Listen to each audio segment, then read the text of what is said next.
These illustrations of Wild Things by Maury Sendak are so beautiful. This was one of my favorite books when I was a kid, and I just love all these little lines and textures. And we are going to draw our own Wild Thing.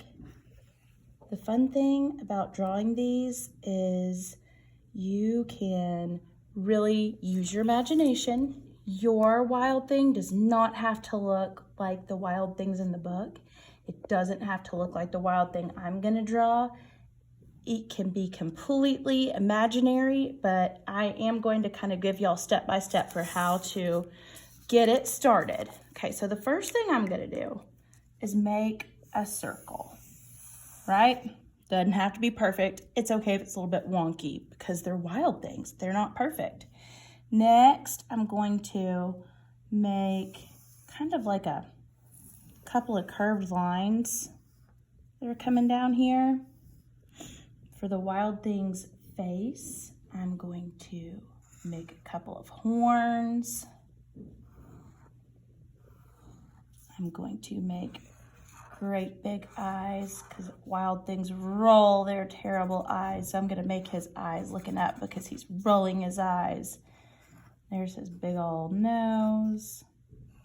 And my Wild Thing's going to be kind of happy, but he's still going to have sharp, sharp teeth.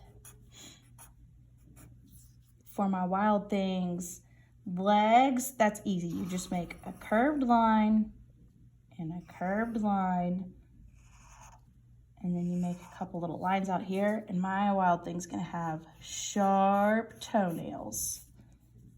Then I'm going to make a curved line here, and I'm going to bring that down there, and a line there. There's his sharp toenails. Kind of connect it, connect there. For my Wild Thing's arm, he's going to be having his arms up in the air at the wild rumpus. 1, 2, 3, 4, with sharp fingernails. 1, 2, 3, 4, with sharp fingernails. Okay, so there's kind of the basics of your Wild Thing. Now it's going to be fun to add lots of details. Like, I think my Wild Thing is going to be wearing a striped sweater. So I'm going to make his little stripes. And I think I better make some stripes going on his sleeves too, huh? And this will be fun to color. If you have crayons or markers or even some paints.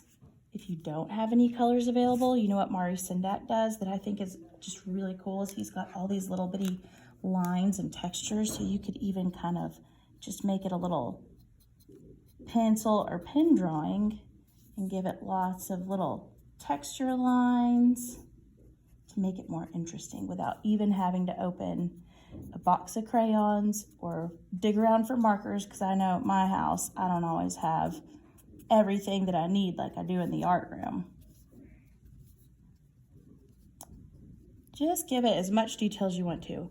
Also, my Wild Thing, I think, is gonna have scales on his belly.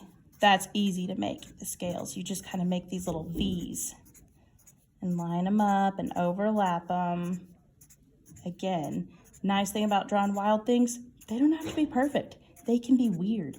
They can be scary, or they can be nice.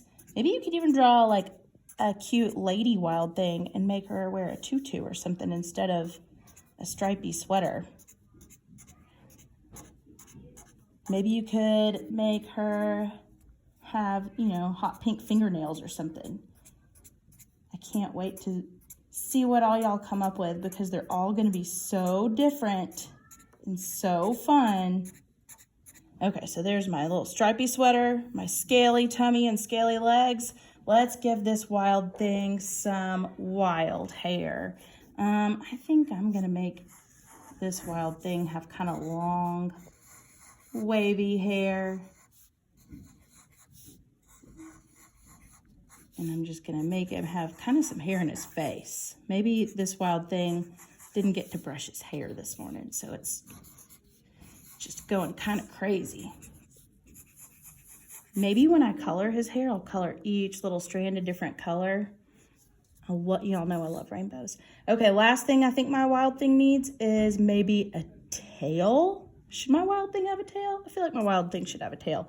So for that, it's gonna have to kind of go behind his hand because I drew his hand down there. But that's okay because I'm gonna start about right there and then pick up back here. There's my wild thing's tail.